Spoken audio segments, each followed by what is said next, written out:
Good morning. Pursuant to House Rule 10.01, I call this remote meeting of the House Preventing Homelessness Division to order. The committee legislative assistant will take the roll to determine which members are present. Chair Gomez. Present. Gomez present. Keeler. Keeler present. Keeler present. New Brindley.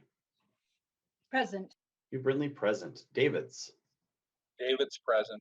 Davids present. Heinrich. Heinrich present. Heinrich present. Hollins.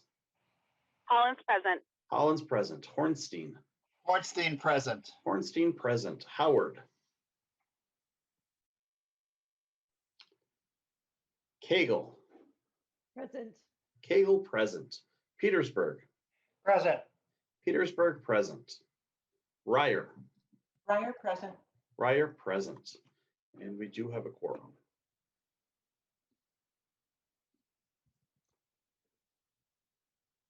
Thank you, Mr. Petrie. Next, if we could have a motion to approve the minutes for February 24th, 2021. Madam Chair, I'll move those minutes. Thank you, Representative Keeler. Vice Chair Keeler moves approval of the minutes for February 24th, 2021. Is there any discussion on the motion? Hearing none, if we could unmute for a moment, we're going to do a quick voice vote. All those in favor, please say aye. Aye. Any opposed? The motion prevails and the minutes for February 24th, 2021 are adopted. So thank you, members. We're going to get right into our the topics before us today. We have a lot of testifiers on the line who want to talk about the bill that we're going to hear later in the committee.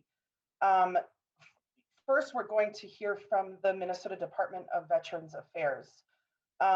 The MDVA has made great strides over the past decade on veterans homelessness, and they're here to share more about their program in the hopes that it can inform our work, not just with veterans, but with other populations as well. The bill that we'll be hearing later is the Housing First for Kids Tax Aid. And, you know, as we're thinking about that program, I want us to kind of absorb what the MDVA shares with us and think about, again, like if there are applications to other populations that we want to target. So leading us off, we have Paul Williams, who's the Homeless Program Supervisor at MDVA. Mr. Williams, if you could please introduce yourself and proceed with your presentation.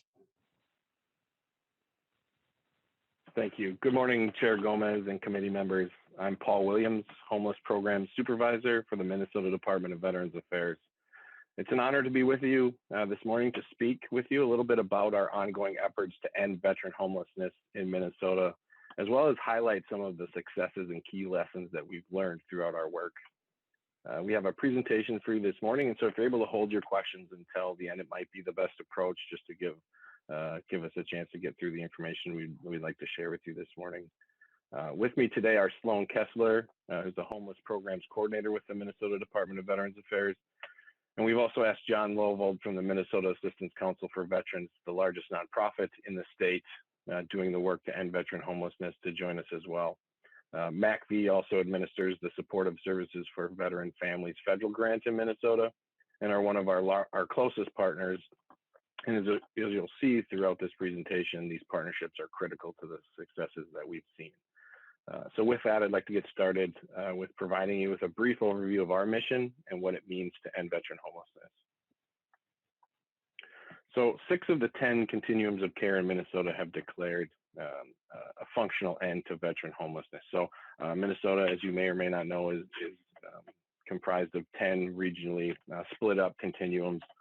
And so 6 of the 10 have declared. There's 4 remaining. There's Hennepin County, Ramsey County, Central, and St. Louis County. But a federal review team comprised of the United States Interagency Council on Homelessness, Housing and Urban Development, and the federal VA have reviewed these communities' systems and deemed that they have effectively ended veteran homelessness and have the systems in place to rapidly house a veteran who experiences a housing crisis in the future. And so I think it's important, again, to just understand that it doesn't mean that there's not currently a veteran experiencing homelessness in this area, or that there won't be in the future, but that when a veteran does experience a housing crisis, that it's rare, that it's brief, and that it doesn't reoccur, so that veteran isn't recycling back into homelessness.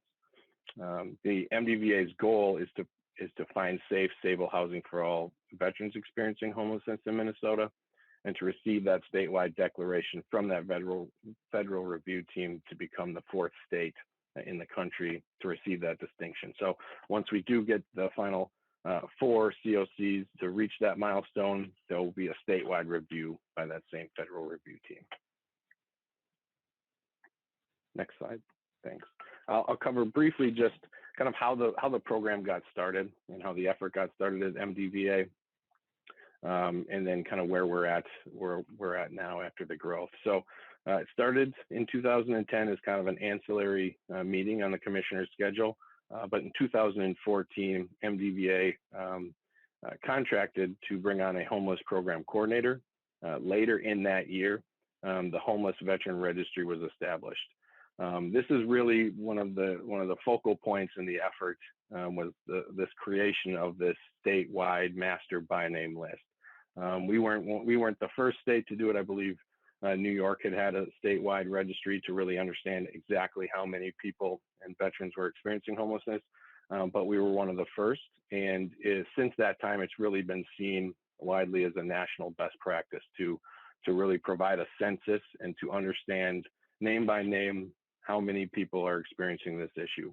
It does a few things, right? It allows us to focus on the individual and come up with individualized housing plans and approaches. It allows us to better understand the scope of the work that's needed. And then it helped us really coordinate and align with partners in a way that we weren't able, and that wasn't being done prior. So better understanding overlap in services from different organizations serving homeless veterans, and then also identify gaps that existed where we weren't reaching veterans who were experiencing housing crises. And then in 2016, the Veteran SOAR program was created. What this does is it connects at-risk veterans and veterans who are experiencing homelessness with Social Security disability benefits, and kind of helps them navigate that difficult process. And this is really seen as one of our prevention efforts, right? If we can help address further upstream someone's income issue or what have you, we can prevent them from being added to the Homeless Veteran Registry. We expanded the initiative side of our work through the Star of the North Fellowship Program. So for 2 years in a row, we brought on Star of the North Fellows, and they were subsequently hired as homeless program coordinators. And then the homeless program supervisor position was created as well. And then last year, we expanded to a total of 4 homeless programs coordinators, all that have, they do very similar work, but all have their certain areas of responsibility to kind of push the effort. Next slide. Briefly toot our own horn here a little bit, only insofar as I think it demonstrates some of the successes and how some of the partnerships and things that we've done really have led to successes, and we think are transferable to other subpopulations. So in fiscal year 20, over $2 million were received in federal benefits for veterans that were assisted through the MDVA's Veteran SOAR program. Again, those are those Social Security disability benefits. Since the registry was launched at the end of 2014, over 2,200 veterans who were experiencing homelessness have found safe, stable housing through the registry process. And we did reach a high watermark in fiscal year 20 at 550 veterans, the most in any year.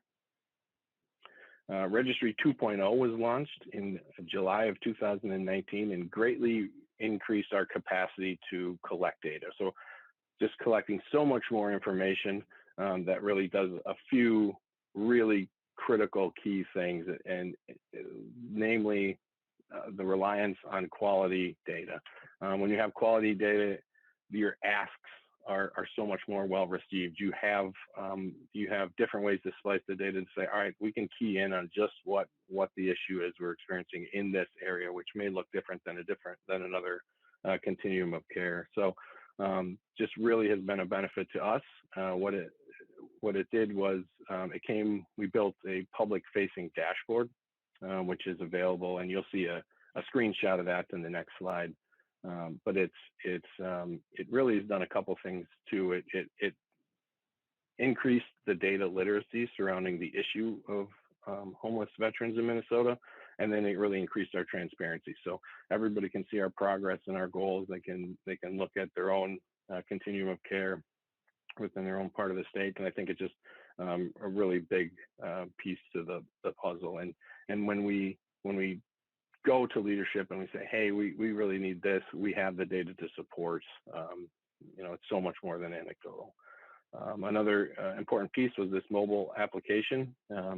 So we had tried for a couple of years to get this mobile application, but because of COVID, it made it much more relevant in that because of the limited number of outreach workers, we could quickly, with a cell phone or a tablet, if you came across a veteran who was experiencing a housing crisis and their intent was to join the registry, they could quickly be added via a verbal attestation. So another important thing to come from that registry 2.0. And then, MDVA really does view our work to end veteran homelessness as potentially serving as a roadmap for other subpopulations. So while we understand there's uniqueness within each subpopulation and the same resources for veterans may not exist, a lot of the lessons that we've learned can still be transferable. And so MDVA is a proud member and an active member with the Minnesota Interagency Council on Homelessness team and those agencies, and just, really proud of the work we've done. And so with that, I'd like to turn it over to Sloan Kessler.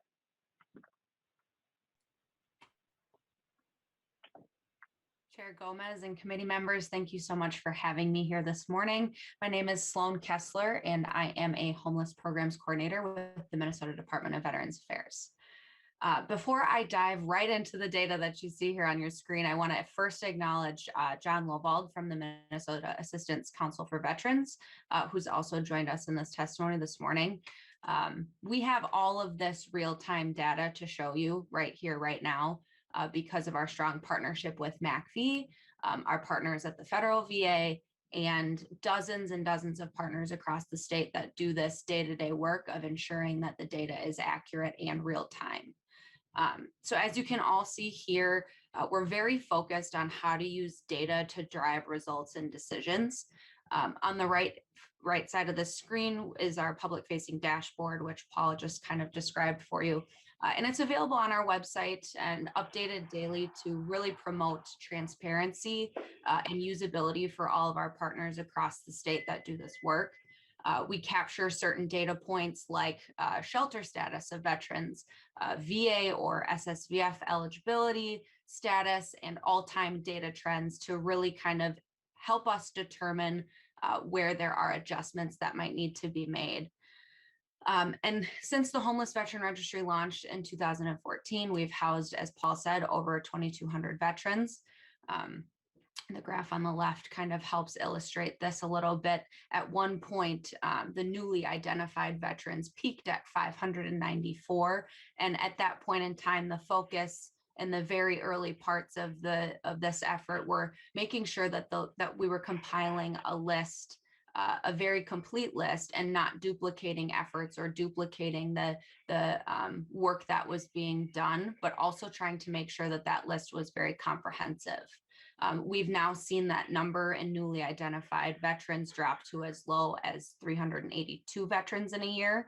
And in 2019, we housed 538 veterans, which was the highest in our history on the registry. And that does not include an individual that might have had multiple housing outcomes in a year. So there is a little bit of a caveat there that data is unique to each individual veteran.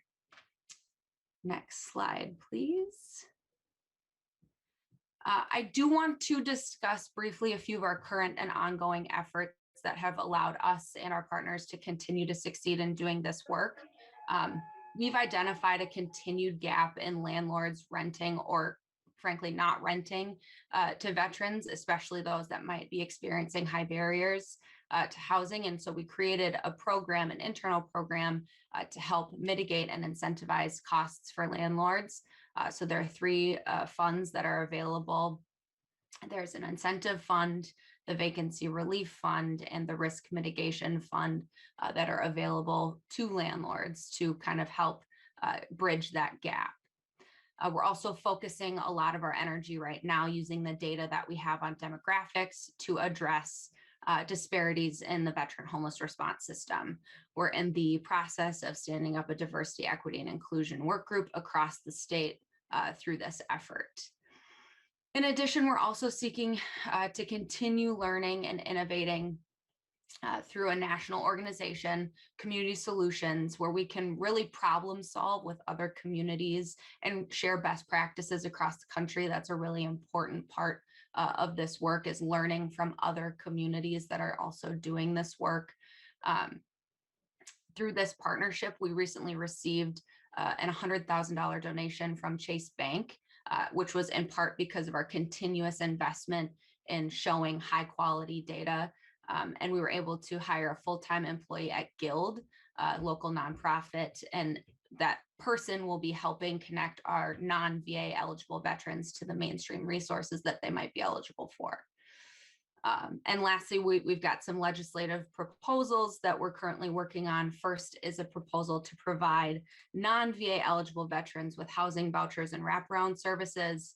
And then the second is a policy proposal to codify existing practices within the homeless programs team and language that will help us more quickly and efficiently serve veterans that are experiencing homelessness. So now for probably the most important part of the presentation is our lessons learned and our key takeaways from doing this work thus far. As Paul had previously mentioned, it's really crucial to have a master by name list to understand the scope of the effort first, and to collect data to rapidly inform the next step, the next decision, the next course of action that we want to take. We do biweekly case conferencing of the entire list. And that's very crucial for developing individualized housing plans for each veteran that's experiencing homelessness that's on that list. And we can really accomplish actual coordination around individual veterans' care and finding paths back to housing with the key partners that we have that are sitting around the same table every 2 weeks at that time doing that work together. Another really key takeaway is seeking and building and maintaining partnerships. It's a crucial element for the success of the effort. We're always looking to demonstrate the value of the Homeless Veteran Registry and that entire process, but at the same time looking for others to do the same to help us in this kind of two-way partnership. We're continuously developing new partnerships to aid in the process of connecting veterans with the resources that they need. And really trying to make sure that we have a complete table of partners that will be there to help. Something that we've learned along the way with this work specifically is that someone should be owning the effort. And what I mean by that is it might come in the form of a single organization, or it might come in the form of a small group of highly invested collaborators that have the same mission moving forward. But the ownership piece helps drive that momentum and drive that work forward so that it can continue to evolve and grow. With our veterans work, we're very lucky to have our Veteran Corps collaborative partners, MACV and the VA, who share the same mission with us in ending veteran homelessness. And what we can do together is align our goals, align our resources, and continue to push that momentum forward and take the time to step back and realign when that's needed. And then another very key takeaway is that there must be continued investment and innovation to be successful. We've internally adopted a motto that's fail fast and fail forward. And that allows us to continue to try new things and to really adapt if something doesn't work. We can adjust and adapt and try something different and see how it works and then continue that process. We also really, as Paul had mentioned with the launching of Registry 2.0, we're trying as hard as we can to continue to invest in our data because it's crucial to ensuring that all of our decisions are grounded in the reality of what's happening right now, and what's happening in the veteran homeless response system, in the homeless response system as a whole. And through new tools like the public facing dashboard, we can promote that transparency and really highlight the increased data literacy that shows that high quality data is a priority for us and for all of our partners. So that's the end of the presentation. Paul and John Lowvald and myself are available to answer any questions that you all may have. I see that we might have a few to start. So thank you so much for your time today. Thank you so much for joining us and for your presentation. So just so members know, we have about 19 minutes on this topic. I have Representatives Davids, New Brindley, and Keeler in queue. Please raise your hands if you have questions. We'll go first to Representative Davids. Thank you, Madam Chair, and I appreciate the testimony from Ms. Kessler. I did have a question, something she said. She said that they're talking about diversity, equity, and inclusion. So it brings the question up to me is why are we dividing veterans? Why are we dividing veterans by race? A veteran's a veteran. I really don't care what color they are or what race they are. I could care less. If it's a veteran, it's a veteran. Why is the department dividing veterans that are homeless into diversity, equity, and inclusion? They're veterans. Chair Gomez, Representative, what we've realized as we've started to collect this data is that there are disparities even within our veteran response to time it takes for a veteran to be housed based off of some of the demographic information that we've found. Who it is that we're seeing is becoming homeless is we have disparities in that data as it is. So what we're trying to do is we're trying to address that. We're trying to make that as within the veteran population, something that is very equitable moving forward. Because what we're seeing is right now, there are inequities within just the veteran world. Not only that, but homelessness in general. So we've tried to really hone in on what we're seeing and how we can improve on that. Well, thank you, Madam Chair. And really, that's quite shameful. I'm very saddened to hear that that's the case. A veteran is a veteran. To say that there's a Black veteran, a white veteran, an Asian veteran, and there's differences, that's just shameful. And this had better be taken care of very quickly. Thank you, Madam Chair. Thank you, Representative Davids. I guess I would draw our attention to the map that that Eric Grumdahl shared with us in one of our first committee meetings that controlled for income and talked about the disparity in homelessness, experiences of unsheltered homelessness, especially for Native people and Black people in our state.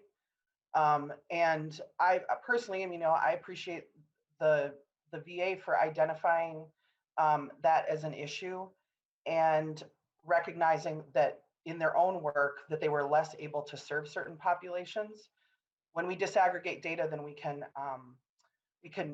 better target our interventions. And so, so I think that's kind of the approach, and I appreciate that. So thank you for your question, Representative Davids. Next, Representative New Brindley. Thank you, Madam Chair, and thank you for the presentation. This was really enlightening and really interesting. I have two questions, if I can. The first is on one of your very first slides, you said 6 of the 10 continuums of care have declared a functional end to veteran homelessness, which is remarkable. But I'm wondering if you can tell us a little bit more about what does the continuums of care mean, and what do we mean when we say 6 of the 10 of those have a functional end to homelessness? Is that Mr. Williams or Ms. Kessler? I'm not sure who that should go to. Also, Yeah, that term really confused me when I had them present this to me, so I'm glad you're asking this. Thank you. Go ahead, Mr. Williams. Yeah, thank you, Chair. Good question, Representative. And the key really is it's broken down that way, and it's sort of mandated by HUD for the homeless response system. So they can look at a very regional, individualized approach for the resources that are needed for that specific area. And then each area is kind of made up of its own governing board and operation board, things like that. But really, they each kind of come up with, how when an individual enters into homelessness or experiences a housing crisis within that area, how they're going to get connected to the greater amount of services that are available. And then, continually monitor their census in an annual point in time count. And then based on that information, they can ask for federal resources. That's kind of broken up regionally that way, if that makes sense. Representative New Brindley? Thank you, Madam Chair, and thank you, Mr. Williams. So just to make sure I'm clear, are we saying that it's geographic areas that are monitored? Mr. Williams? That's correct, Chair, Representative. Yeah, so they're broken up regionally. Yeah. Okay. Representative New Brindley? Thank you, Madam Chair. I appreciate that. I mean, with the map, that was what my assumption was, but calling it continuums of care, I wasn't quite sure. I guess that my as a follow-up to this one, because I do have one more, but as a follow-up to this question, I would, what are the most significant roadblocks you're running into in the remaining 4 that have not been able to declare that functional end to homelessness? Mr. Williams? Yeah, Chair Gomez, Representative, another great question. So what we see is as we get lower and lower on the number of veterans, we have veterans with increased barriers. So more veterans experiencing chronic homelessness that kind of keep re-entering homelessness. We see, historically low rental vacancy rates. So trying to be creative in ways to free up units for veterans to rent. And just, yeah, there's just a myriad of different reasons. The pandemic has highlighted as well some of the issues we've had in getting veterans, things like the eviction moratorium. But yeah, just a lot of different barriers. But as we see, we get lower and lower and closer to our goal. Just finding units for veterans, and then just addressing and really what Registry 2.0 has allowed us to do is better understand the specific nature of the barriers that these veterans are experiencing. And so, whether it's eviction history, things like that, we can better come up with specific programming and approaches based on what we know of their barriers to address those issues and continue to try to find them housing. Madam Chair. Thank you. Representative New Brindley? Thank you, Madam Chair, and thank you, Mr. Williams. I really appreciate that, and it's logical, right? As you serve more people and the population that is still homeless shrinks, it's logical that those folks would have greater barriers. So that makes perfect sense. My next question is further down on the current and ongoing efforts. You talked about the barriers with housing availability and landlords being hesitant to rent to our homeless veterans. I attended the opening of a new veterans home in North St. Paul this summer that I know MACV was really involved in. And we had this conversation there. So this is really interesting to me. And you talked about how you've created an incentive fund, a vacancy relief fund, and a risk mitigation fund. And I'm wondering how those function in practice. How do those function, and how do you interface with landlords with this kind of stuff? Mr. Williams? Go ahead, Mr. Williams. Sure. So could I ask you to just briefly repeat the question? I apologize. I couldn't hear about half of what you were saying. I apologize. Yeah, go ahead, Ms. Representative. Thank you, Madam Chair. I apologize.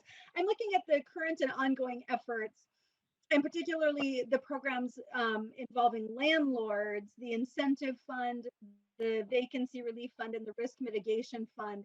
And I'm wondering how do those function in practice, and how are you interacting with landlords? And maybe Ms. Kessler, I know this was part of the presentation. I'm not sure which of you would be more appropriate to answer that. Thank you. Yeah, Chair. go ahead, whoever's in line to Chair answer. Gomez and Representative, I think I probably can answer this a little bit more thoroughly at this point in time. So the three different funds that we're referring to, like as you said, we're really talking and targeting veterans that have high barriers with these funding sources, because we understand that sometimes landlords, because they have the opportunity to generally work with whomever they want, might not be as excited when a veteran might apply for a unit and they find different barriers or what have you in their background.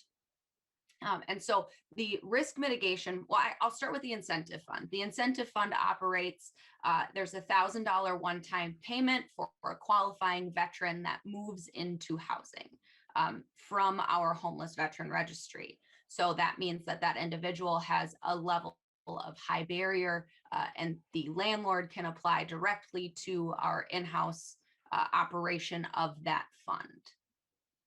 The second fund is the vacancy relief fund, and that offers up to a landlord for a qualifying veteran up to 1 month's worth of rent, because we understand that a lot of our veterans are moving into HUD-VASH units or Section 8 units, and the inspection period might take two to 3 weeks of additional time that a landlord might be losing out on rent if they were renting to someone else. And so we want to make them whole by offering this vacancy relief fund. And then the final fund is the risk mitigation fund, which operates essentially as insurance policy. So it's a $2,000 payment beyond a security deposit to a landlord if there are certain criteria that are met. But if for some reason their unit is left in a condition in which the security deposit wouldn't cover the remaining kind of balance it might take to repair the unit. So those are the three funds that are available currently. And what we do to operationalize that fund is we have staff that work with landlords every day. And they are there to kind of play that intermediary role to sign landlords up for this program, to make sure that they're working side by side with the landlord partners, and to make sure that it's a seamless process for the veteran and for the landlord that are enrolling in the program. Thank you, Ms. Kessler. Representative New Brindley? Excellent. Thank you, Madam Chair. I appreciate it. Great, thanks so much. Next is Vice Chair Keeler. Thank you, Madam Chair. First, I want to say, as we enter into this conversation or have entered, to all the veterans out there who are either on this committee, in the community, or who's listening to this, thank you so much for your service. I come from many generations of military individuals, and I know the sacrifice that not only you make, but your families do as well. So I don't want this opportunity to pass without saying thank you. One thing I did want to bring up, just as we were talking about data and diversity and inclusion, one thing that we know is that our minority veterans by percent tend to see more combat, but then they also come back into the communities with less mental health support and possibly higher PTSD outcomes. And we know from all the stories that we've heard, those are some of the combinations that lead to homelessness and unsheltered spaces. So I just wanted to say that as part of the reason why it's important that we look at this data. But I want to ask a question that hasn't been brought up, because this committee is preventing homelessness. And one of the things I know from my grandpa to my dad to other people in my family, we were able to get into homes because as they served, they had access to VA certified or subsidized home loans. And so I know we didn't really talk about that, but could you share some data with us on how many of our veterans come back and utilize that service, and how we're doing outreach and supporting our veterans to get into homes, sustainable homes, as the prevention homelessness piece? If you don't have it now, that's fine, but I would really like to follow up and have some of that data and further conversation. Mr. Williams or Ms. Kessler? Maybe that's a follow-up Yeah, piece. of Chair. it. Chair Representative, good question. We don't have that information available now. I don't know, John, if you have any insights into that, but we can certainly look into that for you. Thank you, Mr. Williams. Vice Chair Keeler, did you have anything further? No, thank you. But I do think that as we're looking, again, through the lens of prevention, I would really like to have that data and maybe find a time to have some follow-up information on how well we're doing that outreach and maybe what role that could play in this. Thank you. Thank you, Vice Chair Keeler. Representative Howard. Thank you, Madam Chair, and thank you to the testifiers. Just a quick comment and a question. I really found the takeaway section really helpful in thinking not just about how we're succeeding in this arena, but how we should be sort of looking at a whole broad array of issues, whether it relates to housing or other issues. In particular, the concept of failing forward or failing fast and failing forward. I feel like sometimes organizationally or in government, failure sometimes feels more like slowly sinking in quicksand. And so I appreciate that sort of mindset. And my question, comment and a question related to the really important takeaway of combining investment and innovation. And I was really struck by how you combine those two concepts. I feel like often at the legislature, we look at those two as an either or proposition. Sometimes there's discussion of innovation, more of a concept of trying to be creative with limited resources.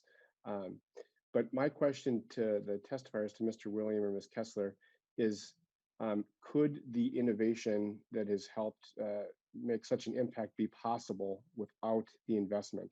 Or do you find that the two are necessary together, the investment and the innovation that you're moving forward with?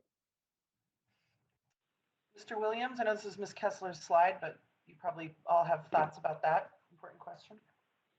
Yeah, Chair Gomez, good question, Representative. And I would say I think the impact of and just how innovative you can be is directly related to the amount of investment that's made. We've had a very supportive agency in really attacking this critical issue, and it's made it one of its priorities from the commissioner to the governor. And so there's been an influx of investment. We saw it with Registry 2.0, and so many things have kind of blossomed from that and come from that, where Sloan spoke about that $100,000 grant from Chase Bank. Without the data that we took from Registry 2.0, we wouldn't have received that money, and that's not state money. That's finding ways to be innovative and collaborating with groups across the country in order to kind of maximize how we're able to be innovative, and then looking at best practices always, and what level we can kind of incorporate that into our work. And maybe it doesn't transfer, line by line from what was done in another community, but how we can tweak it to make it work for the system that we have in place. And Sloan, I don't know if you have any other additional thoughts on that. Ms. Kessler, we have a minute left if you want to share anything else. Sure, Chair. And Representative, that is a really wonderful question, and I think it begs the entire group to think about, where do those two things line up together? And I think something that's been very clear in doing this work is once we can prove with the evidence and the implementation of the innovation at that time that it works and that good things are happening and there's a continual moving forward, the investment can then be the next step. And it's just this cycle of using the innovation in the sphere that you have it, and then implementing that, continuing to show that the investments are needed and then allowing that sphere to grow. So it's kind of both, but showing through what you can using innovation, I think, is a really key piece of the work that we've been able to do to gain more investment into kind of moving forward. Thank you, Ms. Kessler. Anything else, Representative Howard? Nope, thanks, Great. Madam Chair. Great. With that, we will thank the amazing staff from the Minnesota Department of Veterans Affairs for being with us today.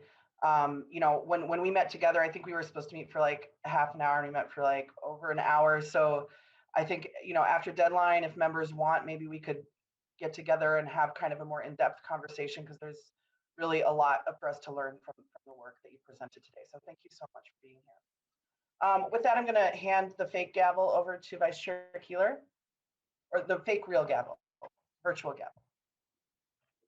Thank you, Madam Chair. Finally on the agenda, we have House File 1791. This bill was referred to the division by the chair of the full committee, Representative Schultz. Chair Gomez, would you like to move your bill? I would, Madam Chair. We have House File 1791 before us. We will have the author introduce her bill, followed by testimony and on the bill itself, and then we will hear amendments and member discussion. Just for a timestamp, we have about 50 minutes for this. We're hoping to end right at noon. Chair Gomez, please present your bill to the committee. Thank you so much, Madam Chair and members of the committee.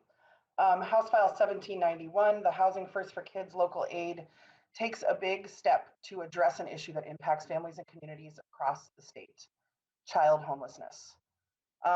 Many, if not maybe all of us are parents, all the members on here. I don't know. I was like, I don't know if Representative Petersburg has kids, but we were all parented, right? So I'm thinking about the kind of basics of parenting, which are like keeping your kids warm, making sure that they're safe from harm, making sure they have healthy food and like that they drink enough water and sleep enough, wash their hands after they eat, you know, getting them up in the morning and getting them dressed and off to school. And, you know, I want us as parents or as people who were parented to imagine what it's like to try to make those basic things happen if you were sleeping in a car with your kids, or if you were staying in a friend's living room and your kids were sleeping on the floor, or if you were in a shelter. You know, trying to figure out, like, are you going to go without utilities because you can't afford all the bills on the salary that you make? You know, having to decide what you're going to forego each month to keep your kids housed and fed. This is the reality for thousands of families across the state each year. And the cost of inadequate action on child homelessness, action that doesn't meet the scale of the problem, is simply too high. This cost shows up in many places in our systems, in opportunity gaps in our schools, utilization of public services, and in the human cost. I was so shocked to read this wilder data that 1/3 of those who are homeless in Minnesota during their point in time count are children under the age of 17 living with parents, which of course is disproportionate to their percentage of the population. Another thing from that wilder research that struck me was that half of adults who they surveyed who were homeless first became homeless by the time they were age 24, and 1/3 of homeless adults had been homeless with their parents when they were under age 18. So when we talk about preventing homelessness, I believe it's clear that keeping the youngest and most vulnerable in our state stably housed with their families, making sure that they do not fall off that cliff into homelessness when they're under 18 while they're still in our schools, is one of the best targeted interventions that we can do. With the Housing First for Kids Local Aid, I'm proposing that we take bold action to do for school-age kids what we have done for veterans, to come together across party lines to say that we as a society will simply not accept, in a prosperous state in the richest country that's ever existed, that children are going without a safe place to lay their heads at night. The presentation that we saw from the Department of Veterans Affairs has showed us that a Housing First model and a shared effort that's targeted can make episodes of homelessness rare, brief, and non-reoccurring. Housing First is a homelessness approach that prioritizes providing permanent housing to people experiencing homelessness, or keeping people in their permanent housing as a way to prevent homelessness. You know, giving them a platform from which they can pursue personal goals and improve their quality of life. The Housing First approach views housing as the foundation for life. It's not one size fits all. It's tailored to the needs of the individual families. So this aid would, it's a local aid to counties that would help the families of up to 10,000 students each year who are in danger of experiencing homelessness. While this funding isn't going to Minnesota Housing's Homework Starts with Homes program, which you'll hear a lot about later, we modeled the approach on that program. So that's kind of why the testimony is focused on that program that's kind of rolling and that we have information about. So I just want to walk us briefly through the bill before we turn to the testifiers. Subdivision 2 establishes the program's purpose, providing aid to local governments to help ensure that kids are not homeless. Subdivision 3 speaks to the allocation of the funds. So, the Commissioner of Revenue will allocate money to counties based on each county's percentage of students experiencing homelessness based on MDE, Minnesota Department of Education data. Subdivision 4 is sort of the meat of the bill that talks about how the funds are to be used. You can kind of read through them. The programs are targeting families with children who are in pre-K through grade 12 and, either are experiencing, lacking a fixed, regular, and adequate nighttime residence, which is sort of the language from Homework Starts with Home, or if they're in overcrowded conditions in their current housing and cost burdened. So, similar to kind of the VA approach that we just heard about, sort of the kind of bedrock of this program is about providing rental assistance and support case management services that the families need. Subdivision 5 talks about how and when the allocation to the counties will be made. This is through the Department of Revenue, and they're going to calculate the county aid based on the data that they receive from MDE. The appropriation is $110 million in fiscal year 22-23. And so that's kind of that's the sort of outline of the bill. We're going to hear from a few testifiers. Just want to walk you really quick through the testimony that we're going to offer. First, we're joined by Dr. Ann Maston of the University of Minnesota, and Dr. Maston's going to help ground us in the research about child homelessness and the connection to development and academic achievement. Next, we'll hear from Minnesota Housing Assistant Commissioner Ryan Baumtrog for information about Homework Starts with Home and the data that he has about sort of the scale of the problem and what our response has been. We're then going to hear from Sonia Wadena, who is the Indian Education Coordinator in Bemidji, where there's a Homework Starts with Home program site. And finally, from Dominique Perkins, who is a St. Paul Promise neighborhood parent. And with that, Madam Chair, we could go to my testifiers. Thank you, Chair Gomez. We will start with Dr. Ann Maston. If you can please state your name and organization title for the record, please. I'm Ann Maston. I'm a professor at the University of Minnesota. And I'm honored to be here. I've been asked to share some of highlights of what we know about risk and resilience in homeless children in families and homeless youth on their own.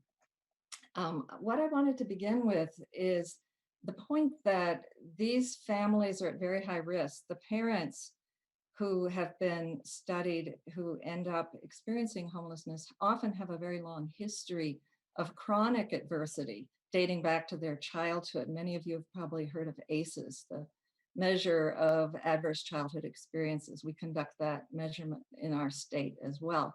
But they have a history of deep poverty. We are now realizing that we see intergenerational homelessness, so that when you help parents and children, you're also preventing homelessness in another generation. We also have collected data to illustrate how high the risk level is of these parents. Here's data from a study where we asked the QUEST ACE measure to parents staying in a shelter in Minnesota. And then we compared it to the national data the CDC collects. And we also compared it to our own state data from 2011 on adverse childhood experiences.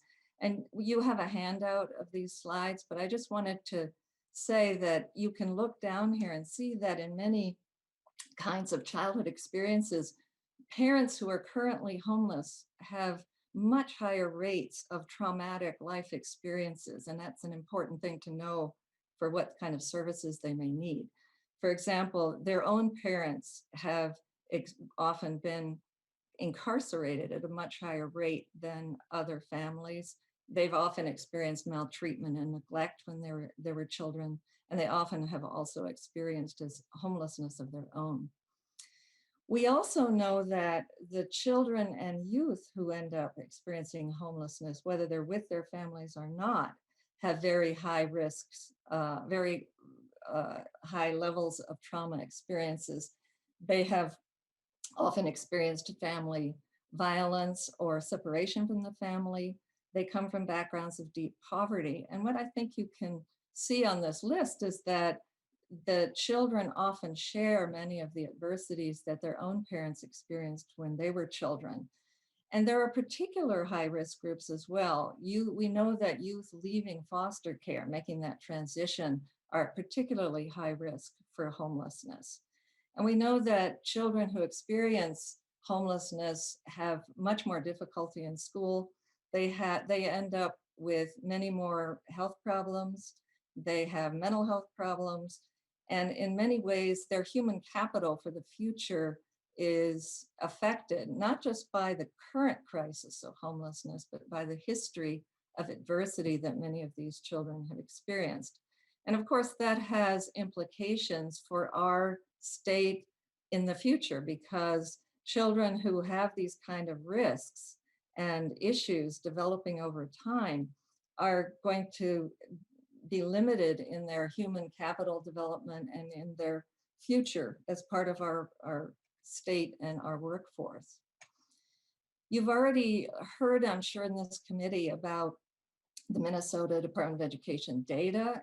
As was pointed out in the first testimony about veterans, homeless students are much more at risk in terms of race and ethnicity. Black, Indigenous, and Hispanic students in Minnesota, as well as across the nation, are at much higher risk of being affected by homelessness than other students. And in some cases, this is extremely disproportional, as you can see on this graph from our own MDE data. I wanted to share these data with you. This is one of the most striking studies we've done on the risk for achievement in homeless students. These are data from a collaborative study with the Minneapolis Public Schools. They have a very high rate of homeless students over time. And these data are showing what happens in terms of reading achievement for all the kids who are tested in Minneapolis over a period of 5 years. And this is more than 26,000 students represented here. And what we're charting is their reading achievement over time. And we've divided the students into 4 groups. And the highest risk group on the chart are students who've experienced homelessness 1 or more times during this period of time that we did the study. And what is also striking is that in that district, 14% of all the students tested had experienced homelessness over the course of this 5-year period. And what you can see here is that they're at very high risk for achievement problems. They start off in the 3rd grade at around the 12th percentile on average compared to nationwide average on this test. And we've also got on this chart a solid black line, which represents the national average. That's where you would like to have your students be, close to that line or above it. And what you can see here is that they're extremely low on reading achievement. And we observe the same thing in math. And they're significantly below the group of children who are living in poverty and qualified for free meals in the district, but are not in the homeless group. And that's a very large group in the Minneapolis Public Schools. 57% of all the kids who were tested were qualified for free meals. Their achievement is also very low, but what you can see here is that the homeless students are at much higher risk than even the kids living in poverty. They, in math and reading, is significantly below other children living in poverty. And you see up there in green, there's a dotted line for kids with reduced price meals. These children have lower income, but they're qualified for reduced price meals because they're within 185% of the poverty line. That's a smaller percentage of kids in this district, 4%. And you'll notice that they track the national norm averages on this reading test. The depth of poverty does make a difference. And then what you see at the top are students, we've called them low risk in this graph, but what that really means is that simply students who were not identified as homeless or qualified for the National School Lunch Program at any time during this 5-year period. And you see that their achievement starts off at the 75th percentile and stays very high. And what you can see in this longitudinal story is that the kids who are experiencing homelessness never close the gap. This represents the infamous achievement gap we're struggling with in Minnesota, and homeless students are at very high risk for this kind of achievement disparity. Now, what about protective factors? I've been involved in studying risk and resilience in children for a long time, and we have found protective factors for students who end up with better outcomes. And these protective factors will probably be familiar to you. We know that, even if children are in a shelter, if they have really effective parents, they are more successful despite all the barriers. We know that students who have attendance problems are more likely to have achievement problems, but if we can increase their attendance and we can stabilize their schooling, students do better. And we know that being able to attend high quality preschools and schools make a difference.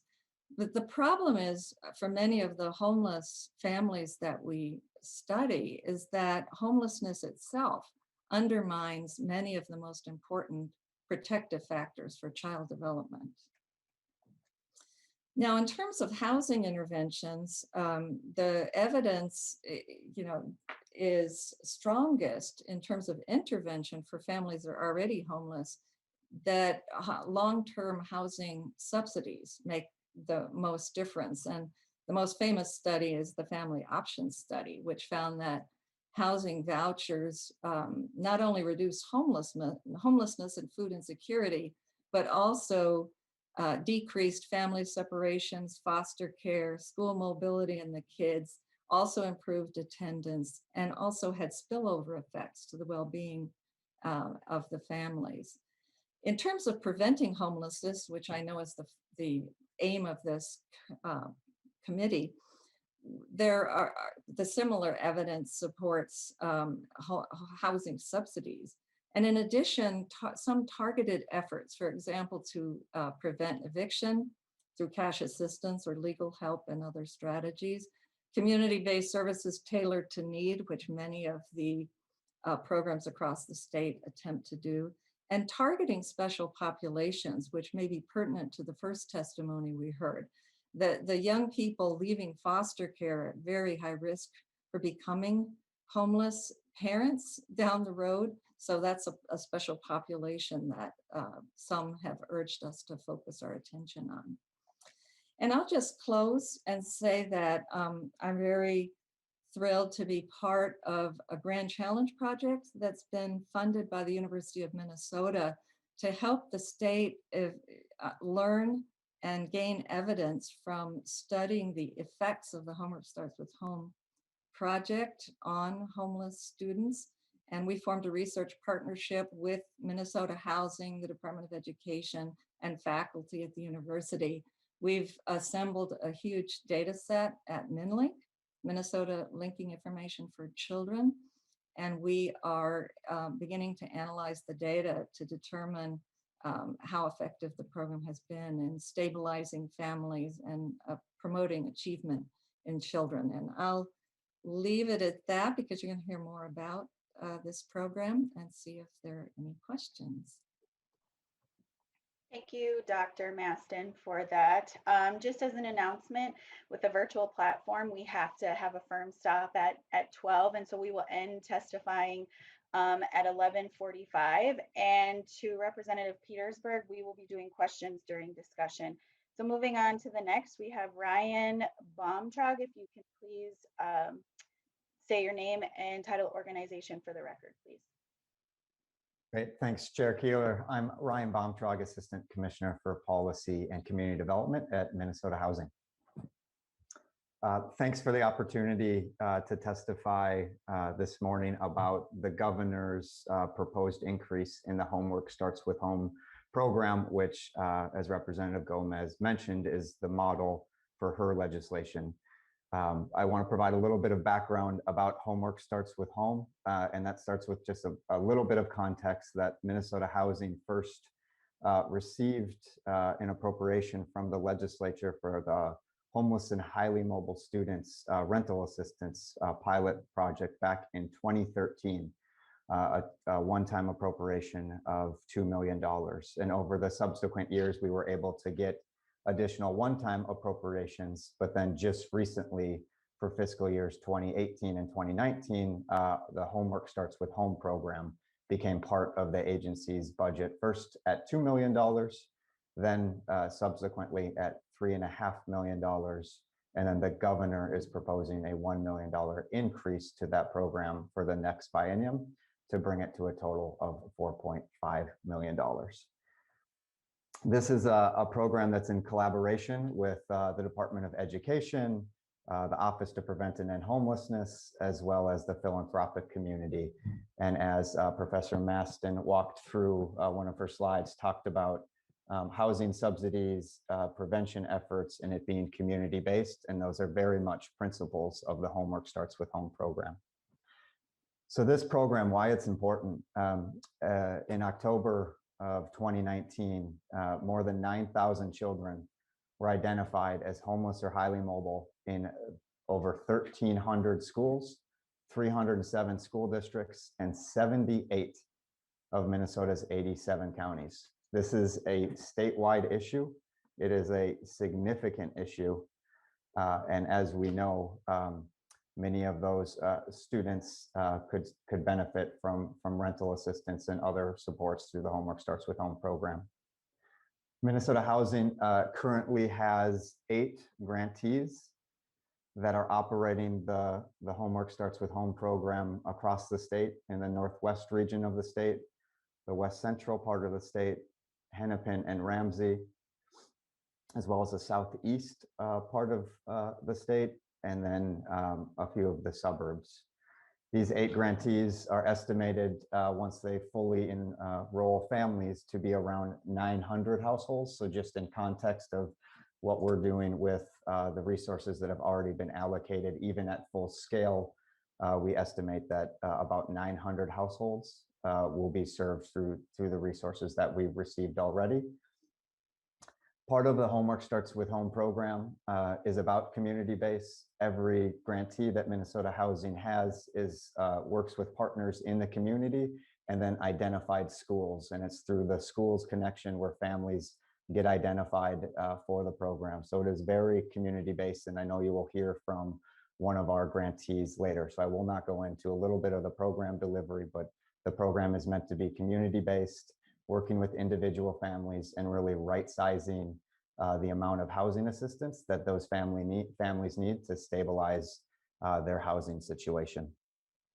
We did a program evaluation of the Homeless and Highly Mobile Students program, the first one that we got in 2013, and found very similar statistics to what Dr. Madsen just walk through. One thing that I'll point out is her slides mentioned deep housing subsidies. What we found with the Homework Starts with Home program is that for about $5,000 a year or $5,500, you can stabilize a family in their home.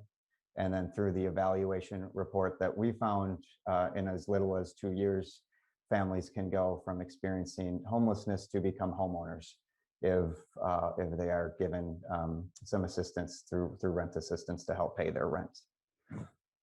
It's been quite a journey throughout COVID-19 for our partners to navigate and find families. It's been harder. The needs are significant and great, but finding the families that may be more doubled up through everything that schools are doing about work, distance learning and things like that. It's been a challenge, but our grantees are navigating it throughout the state and doing as much online as they can.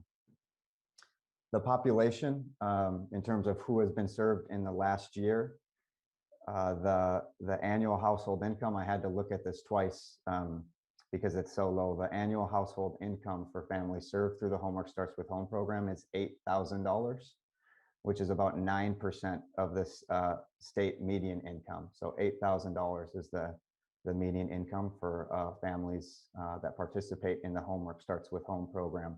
And the average amount of assistance is $5,500. And as I mentioned earlier, families go through a coordinated effort to determine what level of housing assistance do they need. Is it prevention to help keep them in their homes, or is it rental assistance to help pay either where they're currently living or find a more suitable place to live? So with that, I know you're scrunched on time, but happy to share more later. Thank you, Mr. Baumchak, for that. That was extremely helpful. We are running tight on time. And so the next two testifiers, if you can just do your best to keep it under 2 minutes, because we have a lot of information to still get through. Next on the list is Sonia Wadena. Please make sure you state your name and title for the record. Thank you. Good morning, Representative Keeler and the committee members.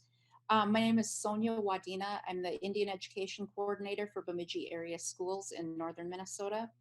And our school district makes up roughly 23% of American Indian population.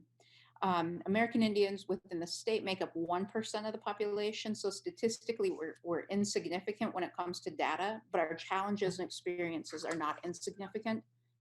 And we recognize that here within our community, as they were writing the Homework Starts with Home grant, looking at local agencies identifying roughly 60% of the services that they're providing were for American Indians.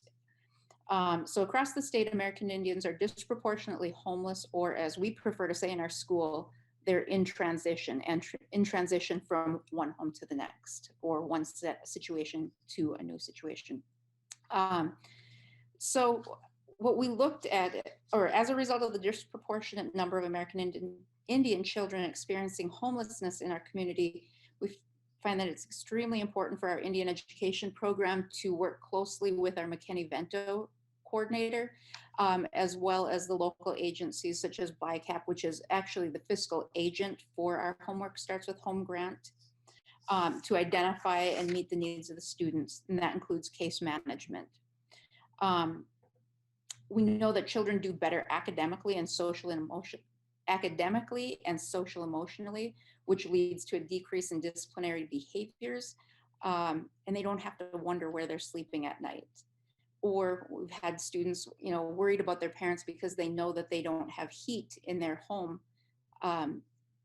So they're sitting at school with this extra stress on them. So I feel strongly about giving people equal access to our basic needs and leveling the playing field for our students and families that need a boost or a hand up. We currently have 160 school-age children identified in our McKinney-Vento program to date, and this number is actually down due to the challenge of identifying families during the pandemic. Within our current Homework Starts with Home partnership with BICAP, which is our community action program, and with Red Lake, Bemidji area schools has 21 families that are benefiting from the Homework Starts with Home. Each of those families have a minimum of 2 children in their home, so that's 42.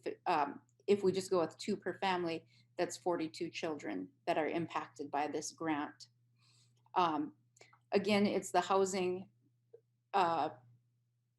finance piece that goes with that, and the case management to support them to move off of the subsidy. As a result of those 21 families, 15 of those families enrolled in the program last year and are in stable housing and no longer qualify as under McKinney-Vento. Of those 15 families, they're adequately housed and they feel confident in that. And we're hopeful that they can maintain that stability for their students. We have an additional 5 families that have been housed this year under that program, and we have 1 family that is still awaiting housing. So this resource has helped stabilize many youth in our district, and they can now focus again on their education. The funding has also prevented enrollment movement from within our school or moving to other neighboring schools or even out of state. It's allowed the children to remain in their home school in a stable setting, which will eliminate or has eliminated that typical 4 to 6 months of academic loss. So we find this to be beneficial, and I encourage your support, continued support of this, because these children are our future. Thank you, Ms. Wadena. I have to say to you, I appreciate you and your work. Thank you. Next, we have Dominique Perkins. If you can make sure that we're on a time crunch, so try to keep it under 2 minutes. Please state your name and organization title for the record, please. Thank you. Thank you, Madam Chair and community members, or committee members, I'm sorry. My name is Dominique Perkins, and this is my testimony. Speak to me. Speak to me. A young mother doing everything that I can, working 2 and 3 jobs, but still the odds are at hand. I get knocked at the door. My landlord let our house get foreclosed. The place me and my children have grown, they are not telling us we now have to go.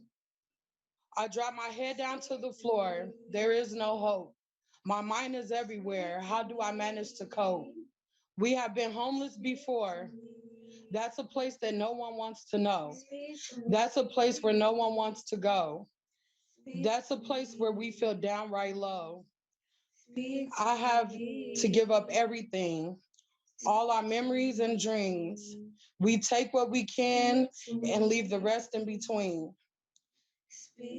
I felt like I was losing my mind. I'm thankful to God that I had strong people by my side. I know that being strong is how I survive. So I went into a shelter. I had to swallow my pride. This stripped my children away from their structure, from their comfort, and how to deal with one another. Their behaviors changed, their attitudes changed. They were failing in school. This added more stress to my pain. The school reached out and offered me support. I just wanted to be self-sufficient. I found out I was not by myself.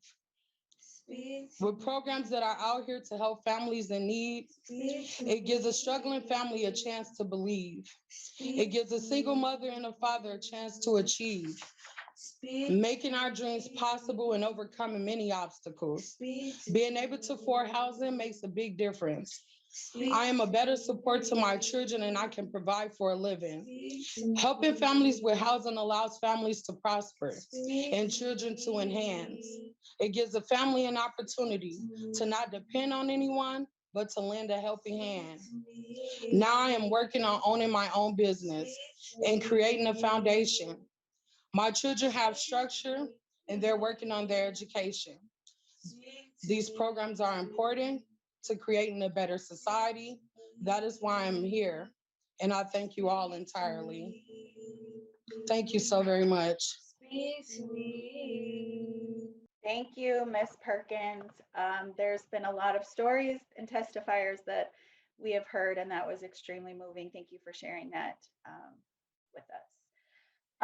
We are going to move quickly to, we have 2 public testifiers that we're going to be able to get to today just to stay on track with time. Any of the other public testifiers that we were not able to get to, if you can please submit written testimony, we will get that out to our committee.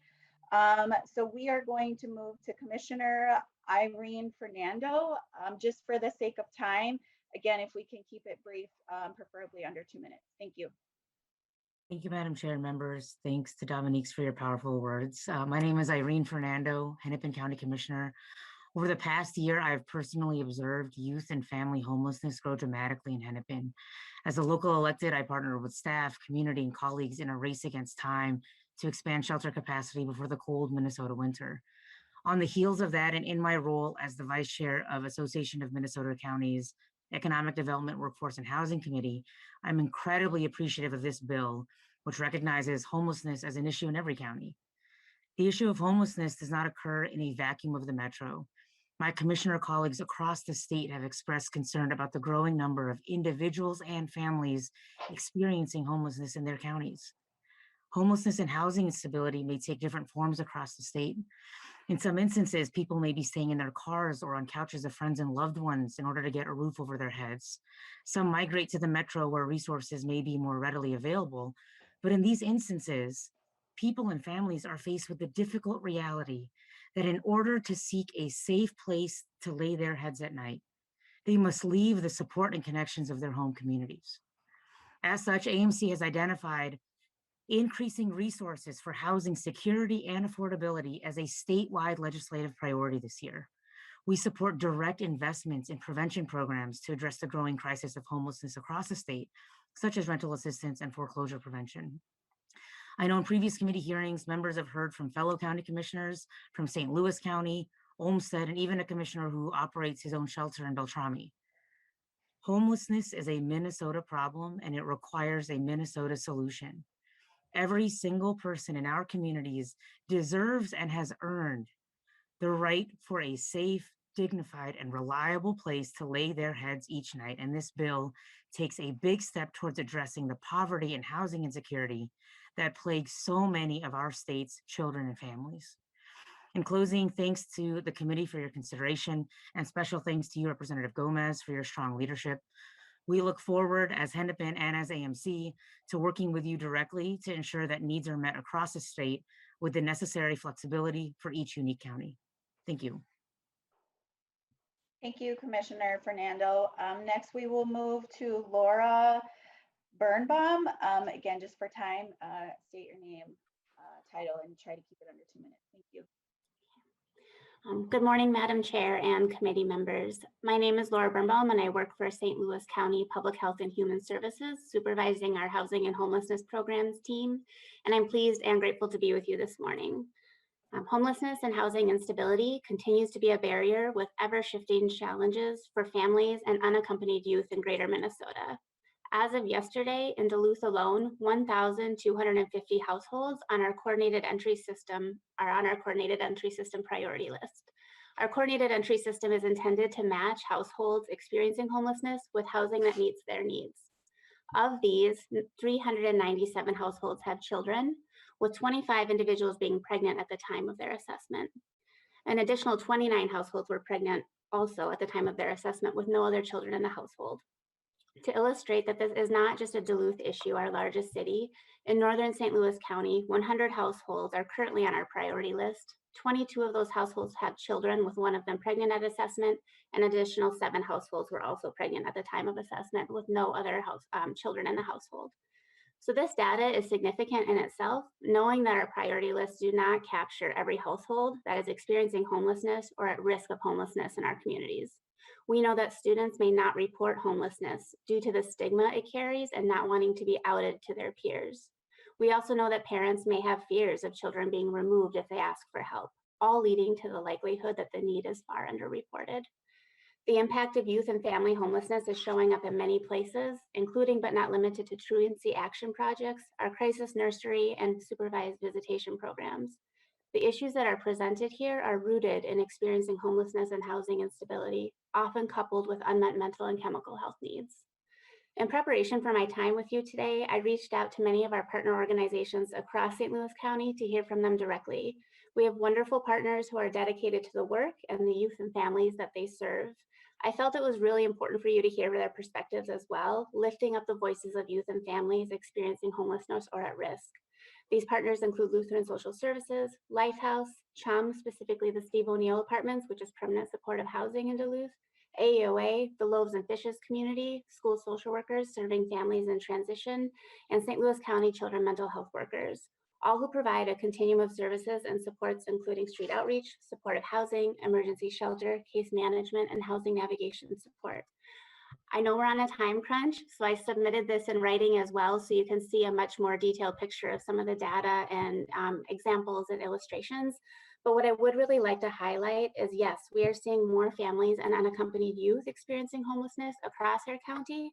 But more specifically, we're seeing youth who are experiencing homelessness who are parents themselves and parenting multiple children. This creates significant barriers due to the lack of units that are adequate for larger families, and this is true throughout our communities. In short, the need for House File 1791, if it is to become a bill, in St. Louis County is clear and with serious consequence. I'm excited about the potential that it has to become a bill, and I'm confident that the impact would be significant for families and youth facing homelessness due to our strong, dedicated, and innovative partner agencies and organizations. We have these already in place through various programs and grant work. Ms. Bermhall, sorry, we need to move on. Sorry. Okay. Thank you for your time, and I know that you said you submitted something in writing. We will be sure to look over that. Thank you so much. Thank you. Members, we have a DE amendment labeled House File 1791 DE1. Who is offering this amendment?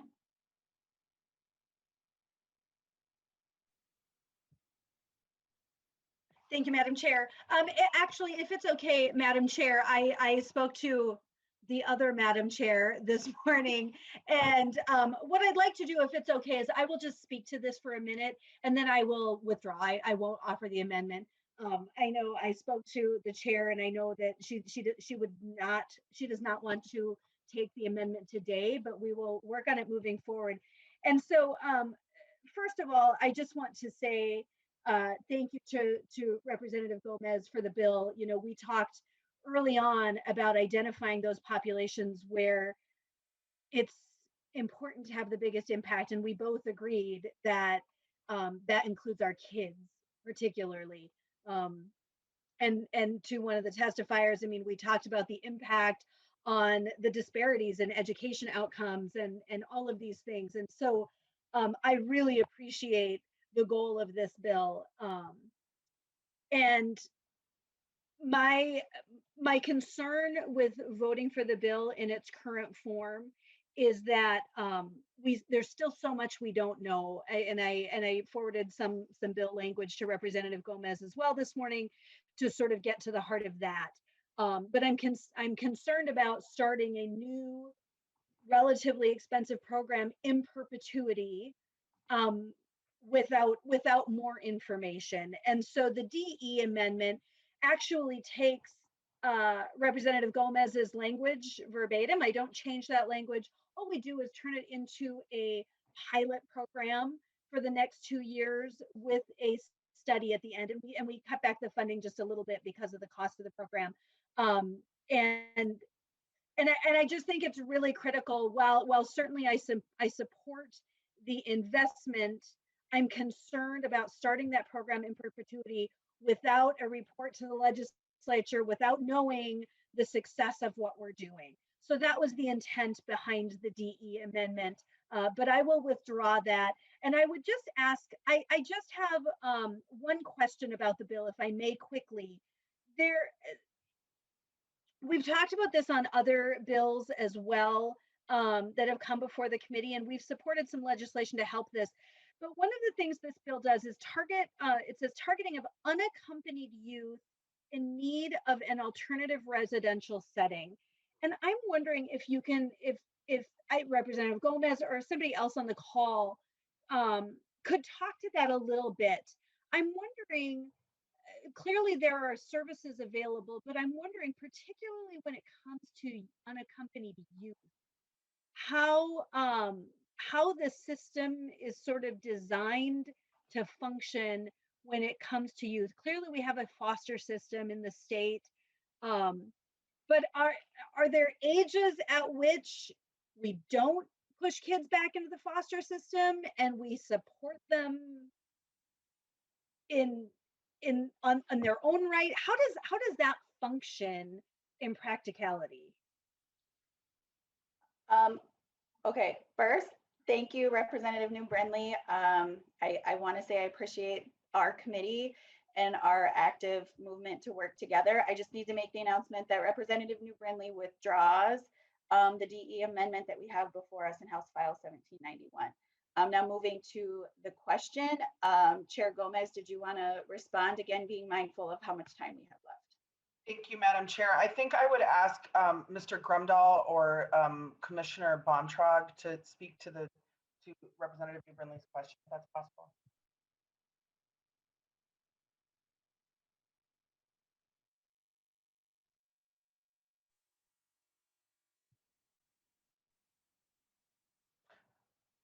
You're on mute. Sorry about that. Madam Chair and Representative Gomez and Representative New Brindley, I think that question is a one that makes a lot of sense in this context and requires a pretty deep dive, so it's hard to answer succinctly. I think the short version is that, especially for older minors and for people, for youth over the age 18 and for older minors, often foster care based solutions are not going to end up being the fastest or best option. And so what's really been created in a number of communities across the state is a partnership between homeless youth serving organizations and local child welfare agencies to determine kind of what's available or what's possible. That is a space that frankly could also use a lot of reinforcement and support, because often there aren't options available for those two entities, the homeless youth service community and the child welfare agency, to meaningfully draw from an option that's really youth-centered and able to respond to that individual youth's housing situation and need. And so there's a pilot program that the Interagency Council on Homelessness and DHS stood up with Hennepin County called Minor Connect, that was really focused exactly on that particular challenge of trying to find the right kind of housing solution for older minors. And so happy to do a deeper dive into just some of what that experience showed. I think what it really showed is that a child welfare solution or a homeless youth solution by themselves aren't as strong or as effective as having the two entities really partner together. But there's very rarely been the right kind of resources or support for that kind of partnership to occur. Minor Connect is kind of an exception in that way. And so so the short answer is often there's not a great solution that's available in either system for those older minor youth right now. Thank you, Madam Chair. Thank you, Representative New Brindley. Representative Petersburg, I appreciate your patience. We've tried to get through a lot of information very quickly. We do need to do roll call in 1 minute. So can you ask your question or statement? And I think it's noted that we need to have a further conversation around this. Thank you, Madam Chair. And to the inquiry of Chair Gomez, I have a blended family of 8 children, 11 grandchildren, and 1 grandchild that's distance learning with me for a year. So I understand that part. My question is also around Representative New Brindley's concern about this program without any kind of analysis or reporting back. And I'm real concerned that we are putting together a program in which we are not going to know whether or not we're working. As we heard about the Veterans Affair, they started in 2014, and they're still making changes to the program. And so without that kind of direction and backup and follow-up, I'm concerned that we may be putting forth a program that may not be very successful and just kind of running around in circles. And so that's my concern. Thank you, Madam Chair. Thank you, Representative Petersburg. Chair Gomez, do you want to have a quick response? And then we do need to go to roll call. I just would say that I'm very open to adding reporting mechanisms, so I'm going to be in touch with you guys about this. So thank you so much. Well, we should probably just go to the vote. I appreciate the great conversation today. Hearing no further discussion, Chair Gomez will renew her motion that House File 1791 be returned to the full committee. Will the legislative assistant take the roll? Chair Gomez. Aye. Chair Gomez, aye. Keeler. Aye. Keeler, aye. New Brindley. No. New Brindley, nay. Davids. No. Davids, nay. Heinrich. No. Heinrich, nay. Hollins. Aye. Hollins, aye. Hornstein. Aye. Hornstein, aye. Howard. Aye. Howard, I. Cagle. Aye. Cagle, I. Petersburg. No. Petersburg, nay. Ryer. Aye. Ryer, I. There are 7 ayes and 4 nays. With that, the motion passes and House File 1791 is referred to the full committee. It is noon. We did it. With that, the meeting is adjourned. Thank you.